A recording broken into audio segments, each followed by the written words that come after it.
बिस्मिल्लाहिर्रहमानिर्रहीम।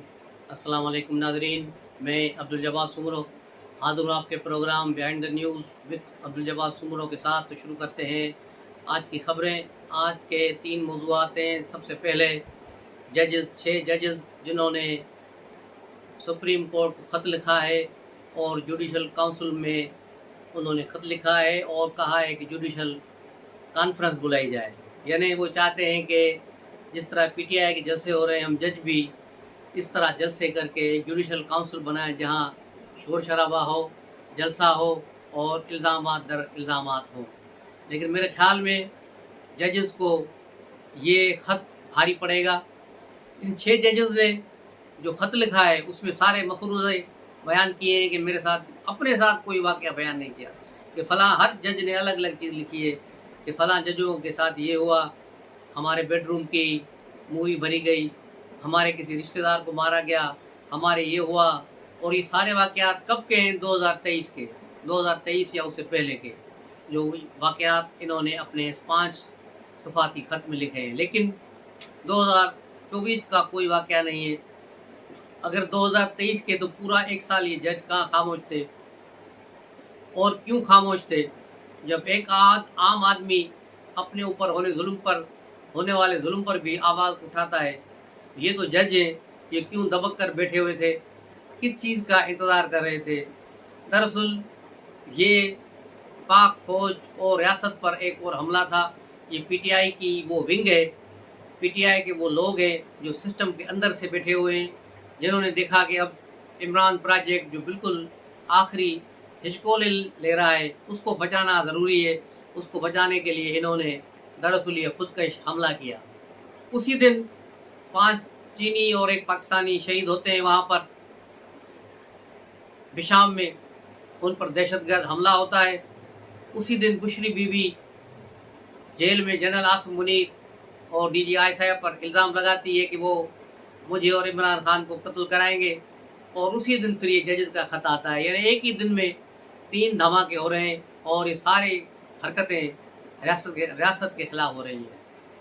जजेस का ये मिसकंडक्ट है या क्या, ये तो चीफ जस्टिस सुप्रीम कोर्ट बताएंगे।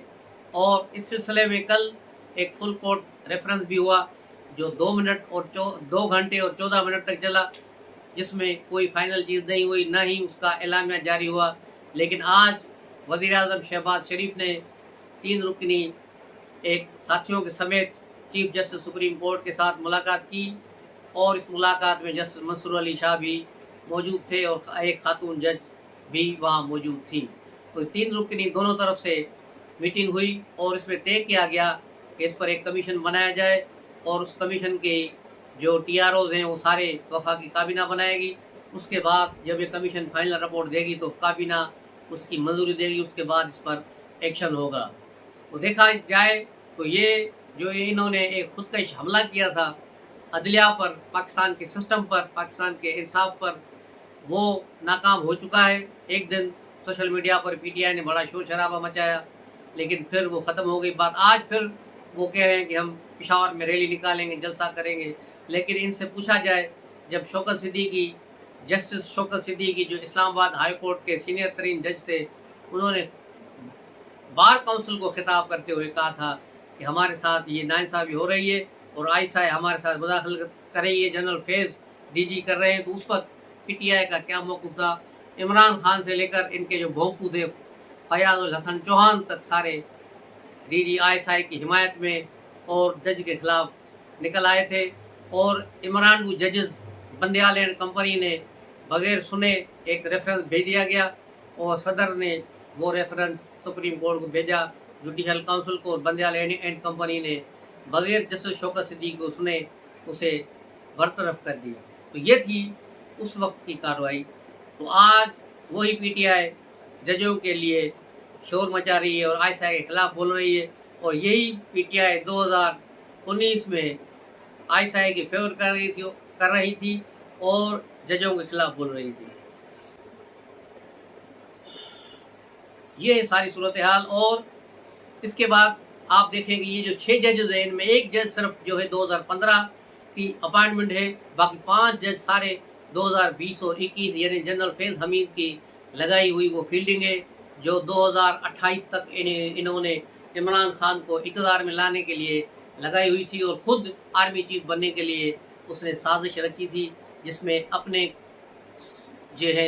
ہم خیال لوگوں کو انہوں نے ججز بھرتی کیا۔ لاہور ہائی کورٹ میں، اسلام آباد میں، پشاور ہائی کورٹ میں اور سندھ ہائی کورٹ میں ایسے لوگوں کو بھرتی کیا گیا جن کا عدل اور انصاف آپ نے دیکھ لیا ہے پچھلے 1 سال کے دوران، کہ کئی ججز نے ایسے فیصلے دیے، ایسی ضمانتیں دی ہیں اسلام آباد ہائی کورٹ نے، جس کا نہ کوئی آئین میں مثال ہے، نہ کسی قانون میں کتاب میں ہے، نہ عدلیہ کا کوئی بکس ہے، نہ جیل مینول کا کوئی حساب کتاب ہے۔ بس اپنی مرضی سے فیصلے یہ دیتے آئے ہیں، اور اپنی طور پر جو ان کے دل میں آیا ہے وہ انہوں نے قانون بنایا ہے۔ تو یہ صورتحال بڑی پاکستان کے آئین کے لیے، قانون کے لیے تشویشناک ہے۔ ان کے 2 سالہ جو فیصلے انہوں نے کیے ہیں ان کا ریکارڈ منگایا جائے، اسی پر بھی ان پر مس کنڈکٹ ہو سکتی ہے، لیکن اگر قاضی صاحب چاہیں تو یہ ججز، ان میں ایک جج جو سینئر جج ہے، اس پر ایک وکیل نے پہلے ہی جوڈیشل کونسل میں رپورٹ بھیج دی ہے کرپشن کے حوالے سے، وہ کیس کھلنا تھا۔ اسی حوالے سے جب وہ کیس کھل رہا ہے تو اس سے بچنے کے لیے انہوں نے یہ ڈرامہ رچایا، تاکہ اس جو فیصلہ آنا ہے یا جو انکوائری ہونی ہے اس کو وقت سے پہلے ہی سبوتاج کیا جائے اور اسے متنازع بنایا جائے۔ تو یہ ساری صورتحال اس کی، لیکن اب حکومت کمیشن بنانے جا رہی ہے، جبکہ پی ٹی آئی نے آج کہا ہے کہ ہم اس کو مسترد کرتے ہیں۔ بھائی صورتحال ججز کی ہے، گورنمنٹ کی ہے، پی ٹی آئی کا اس سے کیا لینا دینا ہے کہ تم اس کو مسترد کرتے ہو؟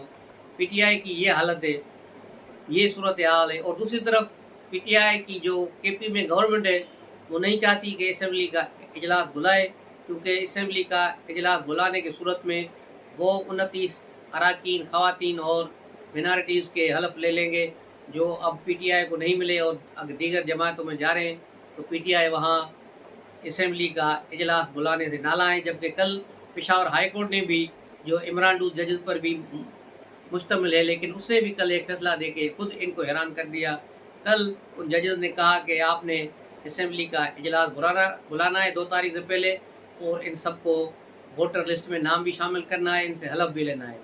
اب دیکھنا یہ ہے کہ یہ کیا کریں گے، لیکن الیکشن کمیشن نے آج پھر اپنا جو کل کا فیصلہ محفوظ کیا تھا سینیٹ الیکشن کے حوالے سے پشاور ہائی کورٹ کا، اس کا پشاور اسمبلی کا، آج وہ فیصلہ ظاہر کر دیا ہے، اور اس فیصلے میں انہوں نے لکھا ہے کہ اگر سینیٹ کے اراکین کو حلف نہیں لینے دیا گیا، ایم پی ایز کو 29 کو، تو پھر پشاور یعنی کے پی میں اسمبلی میں انتخاب سینیٹ کا نہیں ہوگا، اس کو ملتوی کر دیا جائے گا۔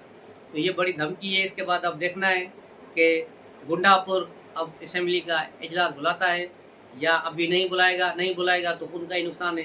سینیٹ کی کے پی کی نشستیں رک جائیں گی، اور جتنی دیر لگے گی کے پی میں اتنے ان کے پی والوں کے امیدوار ٹوٹیں گے، اس کے جو ووٹس وہاں ٹوٹیں گے، اور یہ سارا نقصان پھر پی ٹی آئی کو ہی ہوگا۔ یہ تھی صورتحال۔ اس کے بعد دوسری، رانا ثناءاللہ نے ایک انٹرویو دیا تھا جس میں انہوں نے کہا تھا کہ جب تک عمران خان کو مائنس نہیں کیا جاتا پاکستان بہتر نہیں ہوگا۔ تو میں اس پر بھی انہوں نے مقدمے داخل کرانے شروع کر دیے کہ وہ عمران خان کو شاید مارنا چاہتے ہیں، لیکن رانا ثناءاللہ نے مارنے کی بات نہیں کی، انہوں نے اس کو مائنس کرنے کی بات کی، اور یہ پولیٹیکلی اس کو مائنس کر کے کارنر کرنا ہے، تب جا کے پاکستان میں بہتری آئے گی۔ اور میں بھی اس بات کا حامی ہوں کہ جب تک عمران خان اور پاکستان ایک ساتھ نہیں چل سکتے، پاکستان کو بچانا ہے تو پھر عمران خان سے جان چھڑانی ہوگی، لیکن سیاسی طور پہ ایسا نہ ہو کہ کل میرے خلاف بھی مقدمے شروع ہو جائے، تو سیاسی طور پہ اسے ہمیشہ کے لیے جان چھڑانی ہوگی، اس کے بغیر پاکستان آگے نہیں بڑھے گا۔ اگر عمران خان کو لانا ہے تو پھر پاکستان کو خدا حافظ کہنا ہوگا۔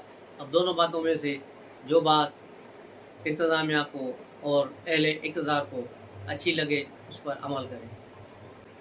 تو ملتے ہیں اگلے ولاگ میں، تب تک کے لیے اجازت دیجیے۔ السلام علیکم۔